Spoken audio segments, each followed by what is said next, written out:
Hi everyone, welcome back to my channel, or welcome if you are new, and welcome to my mid-year freakout tag for 2022. I know everyone is saying it and we say it every single year, but I cannot believe we are in mid-year freakout tag time territory already. Like, people started posting their mid-year freakout tags and I was like, guys, you're a bit keen there, we're a bit early. No. They are correct. We are in the final days of June. We are very much close to the middle of the year. We're pretty much in the middle of the year, hence this tag. And I am not sure how I feel about that. But today we are going to be doing the mid-year freakout tag. This is basically a bunch of questions all about the books you've read so far this year, the best, the worst, the most surprising, etc. And some of your plans for the rest of the year. I have the questions on my phone here. There is 13 questions altogether, so I'm just going to get into it. If you would like to hear my answers to the mid-year freakout tag for 2022, then just keep watching. So the first question on the list is usually the hardest question of all, and that is the best book you have read so far. Usually I would be very angry about answering this question and I'd find it very difficult. However, this year I have a fave. I do not think any book is going to top this book for a long time. If you've been watching my channel recently, you will know that I read this in a vlog recently, I believe. I think I read it in my 24-hour thriller vlog and it immediately became my new favourite book of all time, and that is They Never Learn by Lane Fargo. I adored this book, you guys. In this we follow Dr. Scarlett Clark, who is an English professor at this university in America, but she is also a serial killer. Each year she kills one man on campus who is a disgusting human being who treats women like crap and deserves to die, pretty much. She does one a year so that she will not be found out, but then her one this year goes a little bit awry and she realizes that she could get caught, so she like insinuates herself into the investigation. Criminal Minds, thank you very much, and tries to sort of play the people involved. We also then have Carly, who is a new freshman at this university. She is escaping a very abusive household. She's come to university to start afresh and to live her life, and then her roommate in college is sexually assaulted at a party and she becomes obsessed with getting revenge for this girl. This is like the perfect feminist serial killer story. It is sexy, it's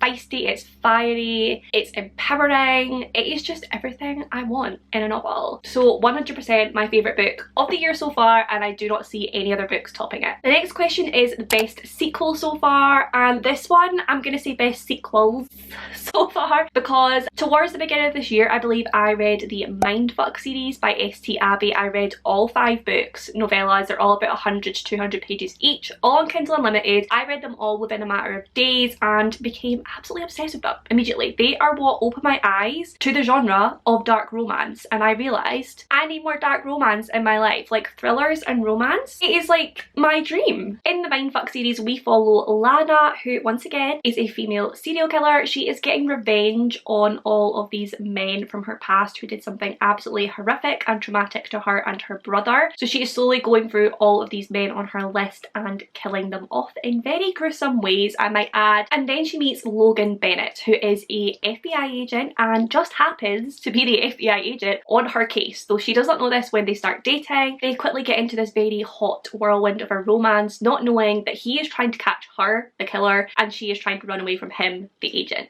And the reason that I think this series is perfect for the question best sequel so far is because I gave the first one 4 stars and I gave every one after that 5 stars. So we've got The Risk, Sidetracked, Scarlet Angel, All the Lies, and Paint It All Red. And I was just obsessed with this series, you guys. I think it's absolutely incredible. I want everyone to read it, but I will stress huge trigger warnings for basically every trigger out there. It is incredibly graphic, incredibly violent, so if that's not your cup of tea then definitely don't go near this, but if it is, please read it ASAP. The next question is new release you haven't read yet but want to. There are a number of new releases I have not read yet but want to, but the one I'm going to go with today is The Maid by Nita Prose. This is of course a thriller, but it sounds like such a good murder mystery thriller. In this one we follow Molly the maid, who works at the Regency Grand Hotel. She is pretty much invisible in this hotel, just one of the staff. All the guests come and go and barely notice her. She just comes in, does her job and leaves. And then she discovers an infamous guest, Mr. Black,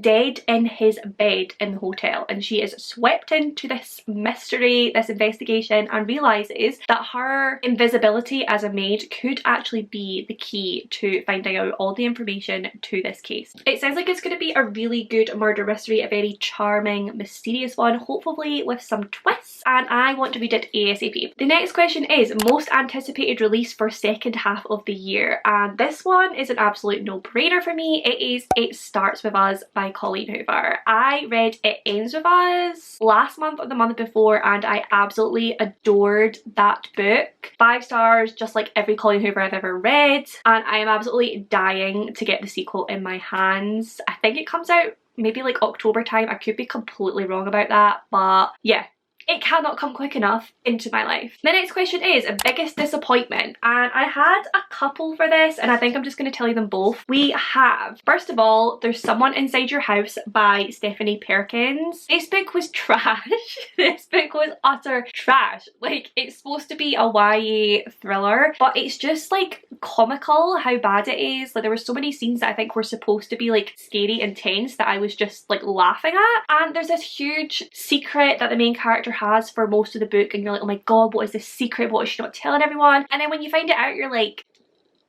huh? That's it? And then the reveal at the end of the serial killer was just a bit lackluster and disappointing as well. So yeah, huge disappointment for me. Probably will not pick up another Stephanie Perkins book because I am not impressed. And the other one, which I know will hurt quite a few people, is Josh and Hazel's Guide to Not Dating by Christina Lauren. I did not enjoy this for many reasons. First of all, it's supposed to be friends to lovers, but the guys meet and they immediately fancy each other. They immediately want to be with each other, but decide, oh, we'll just be friends and set each other up on other dates, when it's clear they both like each other. I can deal with friends to lovers if it is like a slow burn, they suddenly realise their emotions, maybe one of them is like unrequited, but this one, they knew straight away. Why did they not just get together? I don't get it. The main character, Hazel, annoys me because she is supposed to be this like, oh, I'm not like other girls, like I'm so different and quirky. But well, first of all, I don't really even like that idea anyway because all women are different. But second of all, they tell you that pretty much every single chapter. Like, they batter you over the head with the fact that she is this different girl, she's not like other girls, she's so quirky, blah blah blah, and I just got sick of hearing it. Also, soz about the light. I am going with natural light here in Scotland. It is sunny, but there are some clouds, so it's probably going to come in and out. My apologies. And finally, there is a trope in this that I just detest always, so yeah. Not impressed. Disappointment for 2022. The next question is biggest surprise, and that one is definitely We Were Liars by E. Lockhart. This one I know is like a huge TikTok viral book, and I actually read this for my 24 hours of reading viral TikTok romances, but this one I had heard so much from people before I read it that it was trash, and so many people hated it, and everyone was saying I don't understand why it's like a viral book because it's just crap, and I don't know what they were talking about. I went into this thinking I was going to hate it, but I wanted to read it anyway because it's nice and short. I wanted to see what all the fuss was about. I thought it was exceptional.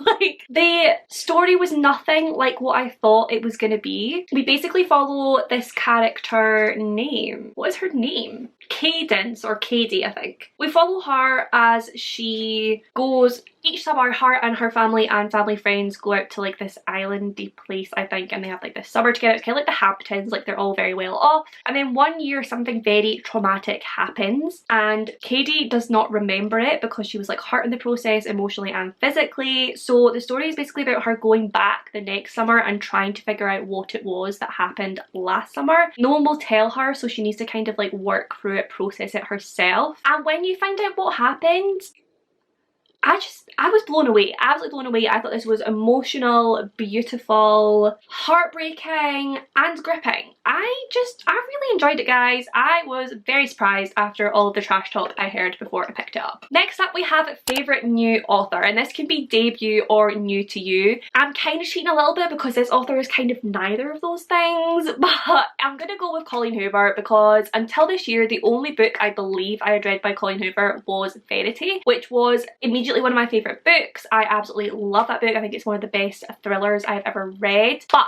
Colleen Hoover is very much known for her romance, and I had not dived into her romance at all until the beginning of this year. And then I started picking up her books and realised she is the queen of heartbreaking emotional romance books. And every single one that I've read this year, I've given 5 stars. I have cried at every single one. I have never been so emotionally invested in any characters as I am to all of Colleen Hoover's characters. She always starts like right in the action, right away, grips you from the start, immediately gets you invested in these characters so that as you see their story unfold, your heart is breaking for them. I'm obsessed with her. I am absolutely obsessed. She is definitely my new favourite author, one of my new favourite authors, and I will also buy every book she brings out from now on. I am trying my best to make my way through her mammoth backlist. I will do it one day, it just may take me quite a while because there is a lot of books on that list. The next question is newest fictional crush, and there is no doubt about this question. This man lives in my head and my heart rent free, and I am searching the universe for my Aaron Blackford. Like, if you don't love Aaron Blackford, there is something seriously wrong with you. He is everything. He is the perfect man. He is absolutely fine, hot as hell, or at least he is in my head. Funny, he's charming, he's suave, he's got charisma. Oh my god, he is everything. He is absolutely everything. I read this book and just fell in love with him page after page. I want to reread it purely for him. Like, Lena, she was great, but Aaron, he's where it's at. He's a 6'4" blue-eyed pain in the arse, and I want him to be my 6'4" blue-eyed pain in the arse. Next question is newest favourite character, and I did actually have quite a bit of trouble with this one. I don't know why, I just didn't have many characters properly jumping out at me, and then I realised this is probably the best one to go for this question, and that is Delilah Green. I love her in every sense of the word. Like, I fancy the pants off her, but I also would love her to be my friend. I just think she is such an empowered, gorgeous woman. She does not give a shit. Well, she does give a shit. That's the thing. Obviously the book is called Delilah Green Doesn't Care, but she does. She just acts like she doesn't. But she's also like unapologetically herself, which I love. And the journey she goes through throughout this book just makes you love her more and more as you read. She's charming, she's funny, she's sexy, she is everything I want to be in life. So yeah, we're gonna go newest favourite character, Delilah Green. The next question is a book that made you cry, and I'm not gonna lie, I have cried at a few books this year so far, which is weird for me because I do not usually cry at books. Usually it takes a lot for me to cry at a book. There is one author, however, who does it every time. Obviously, that is Colleen Hoover, and the book I'm going to choose for this question is Ugly Love because that was the first of her romances that I read this year, and I sobbed. Like, I do not sob at books, but I was like uncontrollable tears. It was horrific but beautiful at the same time. I don't think I actually cried at the moment that everyone usually cries at, but there was one line that just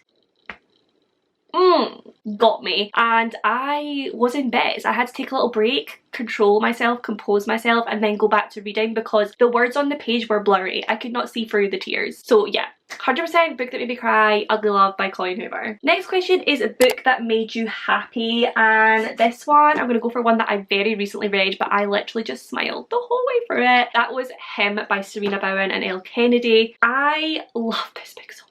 We follow Jamie Canning and Ryan Wesley, or Jamie and Wes. This is a hockey romance, but a male-male hockey romance. So Wes is very openly gay. He is out in the community. His old childhood best friend is Jamie, but when they are younger, they have a night where they get drunk and things happen between them. And Wes obviously realizes that he does have a crush on Jamie. He is gay and believes that Jamie is completely straight. There's nothing going to happen. So he breaks off their friendship. They don't talk for years, and then suddenly they are thrust back together through fate, and emotions unravel, sexualities are explored, cuteness ensues. I just love this book with all my heart. I thought it was so well done. There was no, like, obviously there's a bit of miscommunication because there always is in a romance novel, but I felt like it was done so well with this one. It was so understandable how it was done, and I just love Jamie and Wes. I just want them to be in my life so they can just make me happy every single day. The next question is most beautiful book you have bought or received so far. And I'm gonna go with one I received. This one was gifted to me by the lovely Christy, one of my absolute best friends here on booktube, and she gifted me Anatomy by Dana Schwartz, I believe. When I first looked at this cover, I thought, oh, okay, cool, it's a heart. Like, anatomy, a heart, I get it. And then when you look closer, you realise it is a girl wearing a red dress that flourishes around her in the shape of a heart. And that is beautiful. That is bloody beautiful.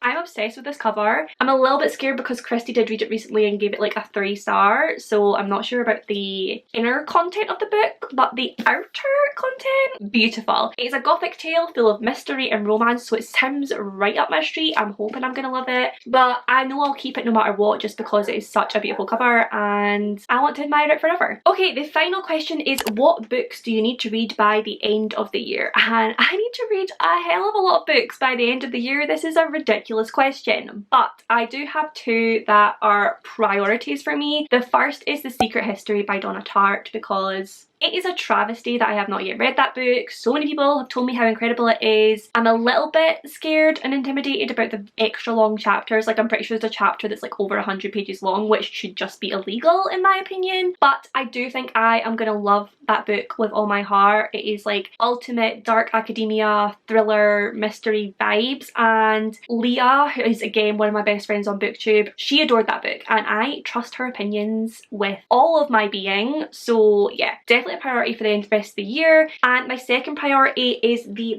Summer I Turned Pretty series. I don't own any of these books yet, obviously that's why I'm just like showing you pictures on the screen. I need to buy them and read them, but The Summer I Turned Pretty I had meant to read before the Prime show came out. I think it's on Amazon Prime. However, I did not get around to doing that. So now the show is sitting waiting for me on Amazon Prime, but I refuse to watch it until I've read the books because I need to read the books first. That's just how it works. So I need to get my hands on those books, read them ASAP, and then I can watch the show. My plan is to get the trilogy and read them all for a vlog. When you will see that materialise, that's the question. It's anyone's guess. But I'm excited nonetheless. So that is all the questions for the mid-year freakout tag. I hope you guys enjoyed this. I hope you guys got some good recommendations, or I don't know, just got some entertainment from my babbling. If you made it to the end of this video, then pop the emoji of the woman in the red dress, because I mean, duh. Pop that emoji down below just to let me know that you made it to the end of the video and that you enjoyed your time here. But as always, if you did enjoy the video, then do please give it a big thumbs up. Subscribe for more bookish content from me. Comment down below with any of your thoughts and feelings. I do reply to every single comment. I love you all and I will see you in my next one.